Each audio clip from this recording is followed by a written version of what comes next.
하나님 말씀 시편 120편입니다.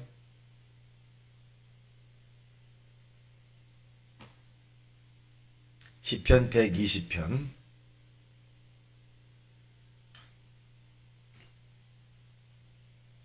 시작. 내가 환난 중에 여호와께 부르짖었더니 내게 응답하셨도다. 여호와여, 거짓된 입술과 속이는 혀에서 내 생명을 건져 주소서. 너 속이는 혀여, 무엇을 내게 주며 무엇을 내게 더할꼬. 장사의 날카로운 화살과 노뎀나무 숯불이로다. 에색에 머물며 계달의 장막 중에 머무는 것이 내게 화로다. 내가 화평을 미워하는 자들과 함께 오래 거주하였도다. 나는 화평을 원할지라도 내가 말할 때에 그들은 싸우려 하는도다. 아멘. 오늘 120편에 있는 내용의 제목은 환난을 당하지 않으려면 이런 제목을 잡을 수 있습니다.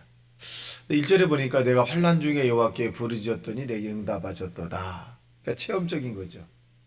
기독교 이 프로테스탄트라고 하는 이 종교는 체험의 종교입니다. 체험의 종교.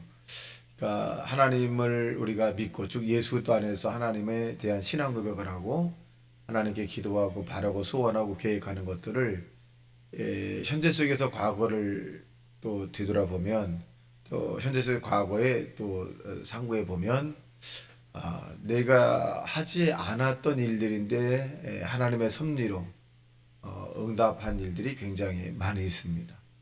오늘 시편의 기자도 역시 마찬가지로 완료적 의미를 썼는데 부르짖었더니 내게 응답하셨도다. 그렇게 표현해주고 있습니다. 응답하셨도다. 완료죠. 이루어졌다.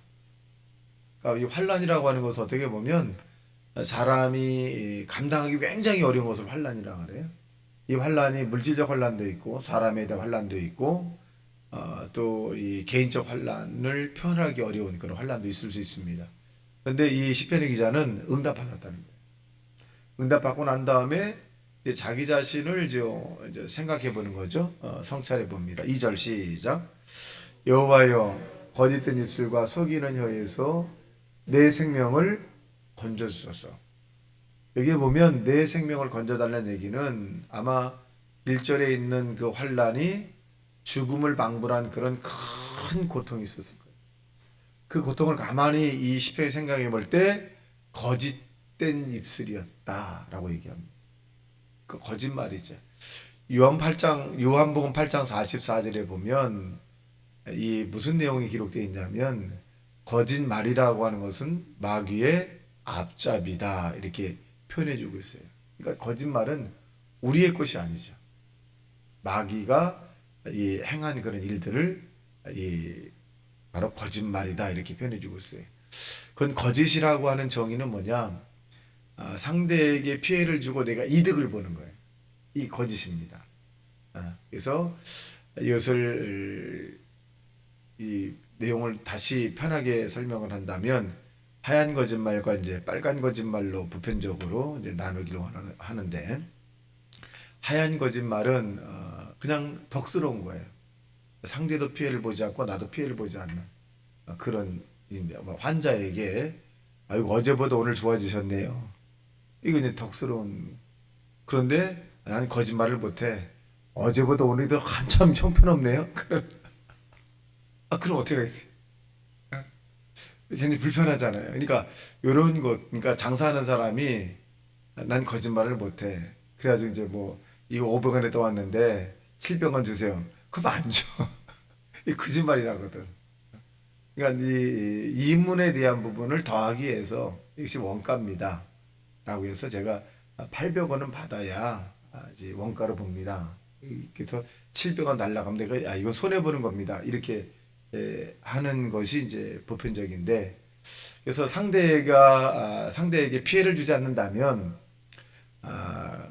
그냥 보편적으로 하는 것도 좋다 이렇게 생각을 합니다. 그런데 상대가 많이 피해를 보고 내가 이득을 많이 보고 상대가 피해를 많이 보게 된다면 무슨 거짓말이다 이렇게 표현할 수 있습니다. 근데 아마 이 시편의 기자는 이 언어에 대한 표현으로 인해서 상당한 고통을 받았다는 것입니다. 그래서 우리가 이 정보를 잘못 얻음으로써 거짓말하는 것도 있어요.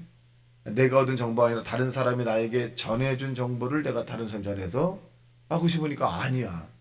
특히 이제 오늘날 보면 유튜브라고 하는 것, 이 유튜브라고 하는 부분들이 뭐 맞는 정보도 있습니다만은 이 틀리는 정보도 상당히 많이 있습니다. 그래서 확인을 하고 또 확인을 해도 상당히 시간적인 부분이 필요하기도 합니다. 그래서 이 시편의 기자는 아마 거짓에 대한 부분을 이제 정리해 나가려고 하는 거예요. 환난을 당했는데 이 환난이 내가 거짓이었다. 이 거짓이라고 하는 것은 의지적 결단으로 안 하려고 해서 안 되는 건 아닙니다. 어느 한 여성 학생이 있었는데 이 학생이 거짓말과 훔치는 걸 굉장히 잘하는 거예요. 그러니까 다른 집 걸 훔치는 것이 아니라 어머니, 아버지, 뭐 형, 누나, 언니, 뭐 남동생, 오빠 이런 이것에 손을 많이 대는 거예요. 손이. 그러니까 그리고 손을 대서 걸리면 또 거짓말하는 거예요. 뭐 오빠가 가져가랬다거나 동생이 필요했다거나 뭐 엄마가 거짓말하는 거예요. 그래서 이 부모들이 이제 이 아이를 어떻게 하느냐? 때리기 시작을 합니다. 많이 때리죠. 때려도 안 되니까 또 달래기도 합니다. 달래기도 안 되니까 또 뭐 사주기도 하고 안 고쳐지는 거예요. 도저히 고쳐지지가 않아요. 그래서 이 부분을 어떻게 할 거냐 이제 그래서 아는 분이 이제 교회 장로님인데 장로님과 이제 아유 이 딸이 하나 있는데 너무 속썩이 차라리 태어나지 않음이 좋을 뻔했는데 이거 어떡하냐고 때려도 안 되고 먹을 거 줘도 안 되고 뭐 달래도 안 되고 그 장로님이 볼 때는 영적인 거다. 영적인 거다. 이 아이가 안 하려고 해도 자꾸 거짓말하게 되고 안 하려고 해도 자꾸 손버릇이 나가니까 예수 믿어야 된다. 그러니까 이 부모가 자식이 산다고 하는데 사람 구실 한다고 하는데 그 못 믿겠느냐. 이대로 이 아이가 놔둔다면 틀림없이 교도소 가고 다른 사람에게 사람다운 삶을 살지 못하는데 내가 뭘 못 가겠냐고. 그다음부터 이제 이 부모가 이제 열심히 기도합니다. 새벽에 나와서 우리 딸을 살려달라고. 손버릇 거짓말 안 하게 달라고. 근데 이 아이가 그리고 난 다음에 이제 이 부모가 막 때렸던 것도 안 때리죠. 안 때리 인격적으로 되죠. 그리고 필요하면 나에게 말을 해라. 그러면 주겠다. 필요한 것을 내가 술세 주겠다. 이렇게 이제 시작을 합니다. 이제 이 한 3, 4개월 지나고 난 다음 이 아이가 변화가 되기 시작을 하는 거죠. 그러니까 스스로가 깨달은. 그래서 이제 나중에는 이제 이 아이가 완전히 정상적으로 돼서 이제 그런 행위를 이제 하지 않게 됐는데 나중에 부모가 물어봤다는 거예요. 왜 그렇게 네가 했느냐. 나도 모른다는 거예요. 나도. 내가 거짓말 안 하려고 해도 자꾸 거짓말하게 돼. 내가 안 훔치려고 해도 자꾸 훔치려고 하는. 이 영적인 거거든요. 그래서 예수님께서 말씀하기를 죄는 미워하되 사람은 미워하지 마라. 그래서 저와 여러분이 영적인 부분으로 보는 경우도 많이 있어야 합니다. 영적인 부분. 그래서 뻔한 것인데도 사람은 감추려고 그래. 특히 정치인들 나와서 뇌물 안 받았습니다. 막 그래. 얼마 있다가 다 들통나거든요.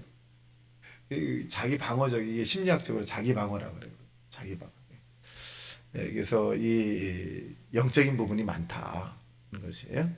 자, 3절 보겠습니다. 시작. 너 속이는 혀여 무엇을 내게 주며 무엇을 내게 더하려고. 속이는 혀라면 의인화시킨 내용인데 3절이 결국 이 피해를 주는 거죠.